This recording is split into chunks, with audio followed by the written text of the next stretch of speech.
हमारे पास CRPF, UP, SSF, PAC और civil police के कंपोनेंट्स की अपनी एक सिक्योरिटी स्कीम के तहत सुरक्षा व्यवस्था सुनिश्चित की गई है। कोई भी व्यक्ति जाएगा तो उसे एक फैसिलिटेशन सेंटर है, उसके तहत गुजरना होगा। हमारे जगह जगह पर सीसीटीवी कैमरे रहेंगे। जो गवर्नमेंट की ड्रोन पॉलिसी है उसका हमने अक्षरशः अनुपालन यहाँ पर सुनिश्चित किया है। कोई भी बिना अनुमति के कोई ड्रोन इस एरिया में अगर उड़ते हैं तो उसमें हम जवाबदेही तय करेंगे, कठोर कार्रवाई करेंगे।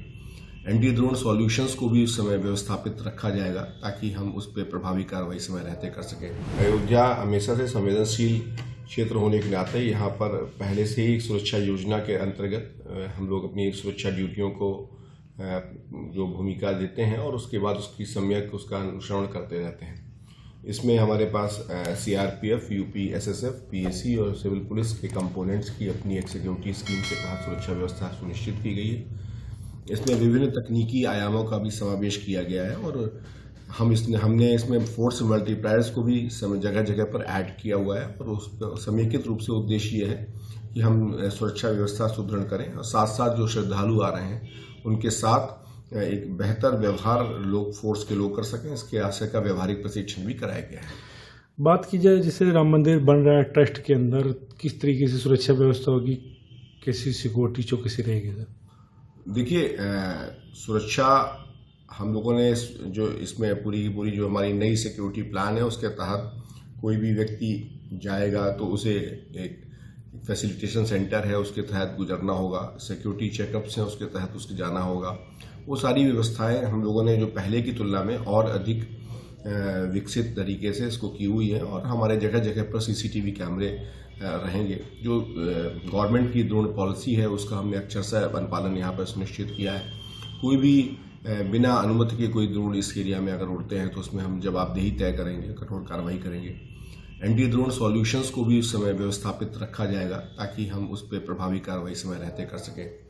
रिवराइन सिक्योरिटी को भी हमने सुदृढ़ किया है और आगे के आने वाले समय में हम नदी तट के माध्यम से भी एक व्यापक सुरक्षा योजना हमारी तैयार है जिसका हम एक बेहतर अनुपालन कराएंगे और उसका अनुश्रवण भी हम इसको लगातार करते रहेंगे।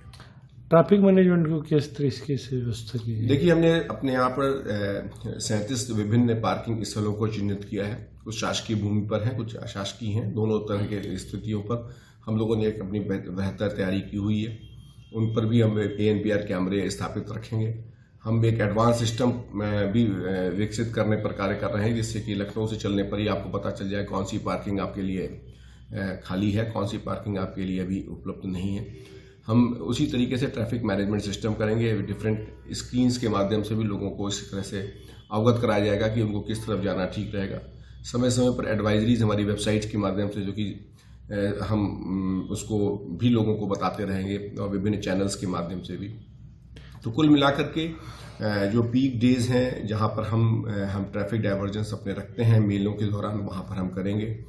जहां तक रही 22 तारीख के कार्यक्रम की बात, तो 22 तारीख को क्योंकि इसमें जिन लोगों को आमंत्रण पत्र इशू होंगे उनकी व्यवस्थाएं इसमें सुनिश्चित की गई हैं और उसी हिसाब से ट्रैफिक डायवर्जन किया गया है। भारी वाहनों को हम लोग 21 और 22 तारीख को इस रूट पर नहीं लाएंगे और जो हमारे अन्य वाहन जो हैं उसमें भी जो खास तौर से इसमें आमंत्रित हैं उनको हम लोग अच्छी तरीके से फैसिलिटेट करेंगे। बाकी लोगों के लिए एक इस तरह की एक डायवर्जन प्रणाली रहेगी ताकि लोग अपने गंतव्य तक आसानी से पहुंच सकें।